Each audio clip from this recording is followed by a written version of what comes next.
Hey there, welcome back to Kathy Meadows. This is Hal. As always, please subscribe to my videos here if you like what you're seeing. We have a big afternoon planned today. We're recently back from vacation. I showed you the aftermath of grazing the front yard without rotating for a week. So what we have done is we've started the process of moving all the animals back to Mr. Carl's pasture. You can see they're all over here hanging out with the chickens. We're going to go ahead and finish this process of moving them to the back. We're going to set up a section for them to start rotationally grazing Mr. Carl's pasture. And we're going to try to get them some hay moved back there so that they'll have plenty to eat, so that we won't run into a situation where we don't have any hay. Roadrunner knows what's up. Cupcake got to let off her leash for a second. She's excited, being wild. We're just going to start moving stuff down here. Look at that. Look at her. Having fun. Believe it or not, the horse will do that too. It's kind of funny watching a 900-pound animal roll around like that. But hey, if they're enjoying themselves, they're enjoying themselves. We're going to go on back here. The cows have been out in this area all day because I opened the gate this morning. So they've had this pasture. It's only been off a week, but they had at least a 9 days or so to recover. But we let them on here, but I hope that one day won't do too much damage, having the cows and the horse and the sheep on this middle section. Doesn't look like they've done much harm to it. We're going to get them moved back to the back in just a minute. So we're back here in Mr. Carl's backyard pasture here. It's pretty nice. It's grown up decent. I showed y'all that yesterday. It could have grown up better, but we're still not having a lot of rain, although yesterday we had a great rain. Ideally, I'd like to rope off an area with my electric fence here, somewhere in this first little section, that we could be moved every day. I'd really like to move my animals daily. We've talked about the parasite reasons for that. We've talked about the benefits to the pasture of that. You can go back through some of my old videos, but it's best for the grass, and it limits the parasite them auto inoculating themselves with parasites as frequently. So it helps keep the parasite load under control. But I work 12-hour shifts for the next 2 days, so we're going to end up with a little over around 2.5 days. I almost have to keep it below 3.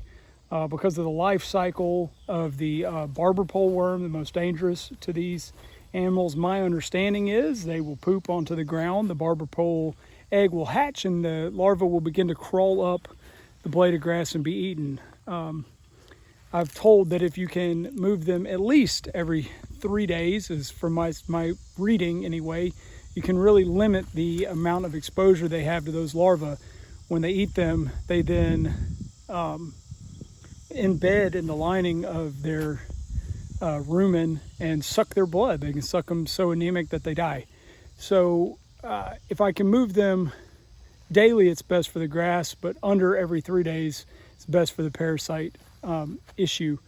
That's specific to sheep and the barber pole worm. I'm sure there's different life cycles for the horse and the cows. The only animal so far this last 2 years that I've regularly wormed is the horse.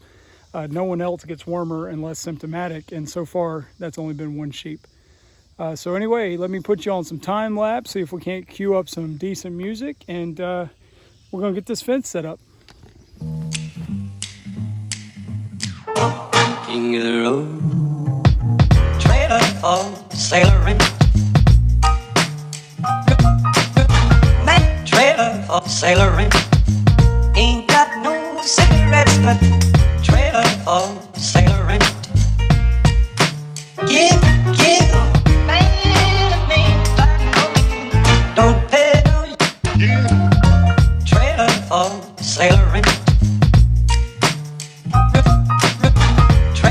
of the All sailor. right, well, we got that set up. If you're keeping score, I think that took about 15 minutes, with roughly 5 of those minutes being talking to Mr. Carl, because, well, I'm back here in his backyard and he came to see what I was doing. So next thing to do is going to be set up the Energizer. I don't know if you can see me or not. My phone's like struggling right now. There we go. I don't know what that was about. So the Energizer has to be set up somewhere in about full sun, okay? It's real easy. It's my solar Energizer from Premier One. So I'm going to take it over here where it's real bright. I'm going to show you what we're doing here with it. I'm going to set it up outside of the fence where the cows and the horse can't trample it. And we're going to have it out here in the sunlight. All right, here we are back. Okay, we've got our Energizer. We've got our ground rod. Got the hot coming off the hot here. And the neutral that goes to the ground, coming off the ground. I guess it's not neutral, it's probably the wrong word. So this one, the hot one, is gonna go over. I like to hang it. This wire's been chewed on by some animal, probably the sheep, which means if it's touching the ground, it'll actually ground out before it gets to the fence. And take this ground rod here, just gonna stomp it into place. Get it down in there. All right, ground rod's in and ground. It's just simple as that, okay? Reach down, turn the fence on, blinking green means it's good, okay? That's all there is to it. And the fence is up. We're gonna come over here. We're gonna open her up and watch the animals enjoy themselves, okay? Move my tools and stuff out of the way here. We talked about investments. This little wagon has been one of the best investments that I've made in this farming endeavor. I've used that to move freezers and refrigerators. I use it to move all my fence stuff daily. I use it all the time. It's been a great investment.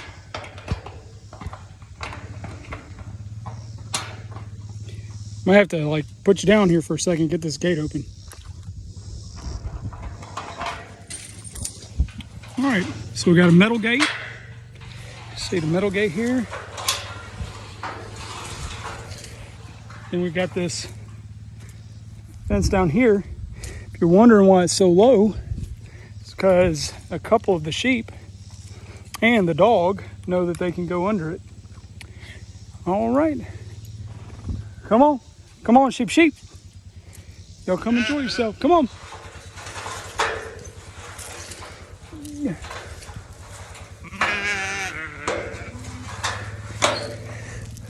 Come on. For some reason, my phone cut off again. Reckon it was getting too hot.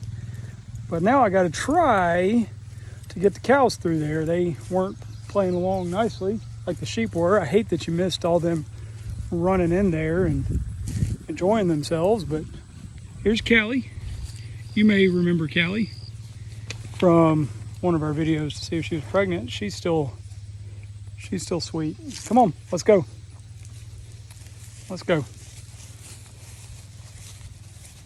There we go, Kelly. She's a sweet, sweet girl. All right, come on. Come on, Bus. Bus has an appointment with the butcher next week, so that'll be fun. He's only been on a trailer once in his life that I know of. And I don't have a cattle handling facility, so to speak, so we'll play hell probably trying to get him on the trailer, but hey, that'll be part of the fun of it, right? Keep going, Callie, come on.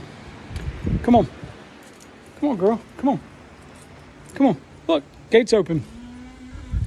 Come on. Come on, Callie.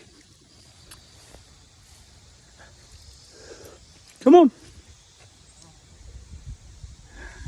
Gate is open. Here comes Bus.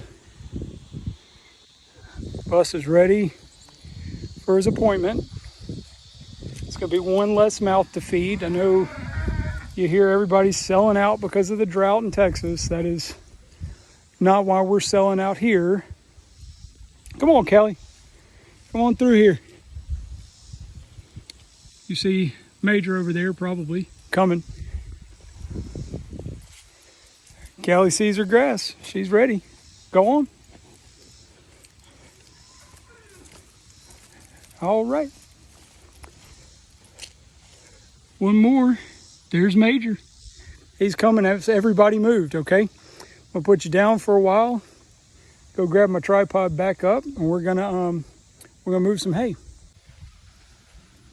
All right, we're back up front. So what we got to do to get everything moved is get some hay down there to them, and get their troughs back down there and set up for them, and their mineral. Be easier if I had several sets of all this stuff, but I just haven't had that much money to invest yet. You see here, here's our hay. Okay, it'll be 3 or 4 weeks before we're back up in the front, more than likely. And I don't want this hay to just sit up here and rot and go bad. You can't hardly tell, but when I put this hay up here, it fell on its side. Something about the tilt of the ground and my novice ability to drive a tractor made it fall on its side. So what I'm going to try to do, since some of it's eaten, is get my pallet forks on my tractor, slide up under the bulk of it here on this side and try to pick it up. I'm going to have to move the hay ring, obviously, before I do that. And then I'm going to toe strap my troughs, my smaller waterer, my bucket over there with my minerals in it. I'm going to rig that up so that it'll pull behind the tractor, and then hopefully we're going to get this stuff moved back to the barn. So wish me luck. King of the road, trailer for sailoring, that trailer for sailoring, ain't got no cigarettes, but trailer for sailoring. Give, don't pay no trailer for sailoring. Trailer for sailoring. Well, I'm done. I'm winded. It took about 2 hours. This is ugly, but the hay ring wouldn't fit around the clump of hay that I've got well, but that'll settle as the animals eat it. That's probably half a roll of hay left from my original bale. I was able to get it down here moved, get it into the barn. Spared you all the time of watching me roll this hay ring down here. The worst part was getting it on this half-eaten roll of hay that's wider than the hay ring now. But hey, the point of having my hay in the barn is to keep it from getting wet when it rains so it'll last longer. It's not summertime, so they're not going to eat it very fast. So I need it to last as long as I can get it to last. The point of the hay ring, even though it's only half-ass on there, is to keep the cows from trampling onto the hay and pissing all over it, because they won't eat it after they pee on it.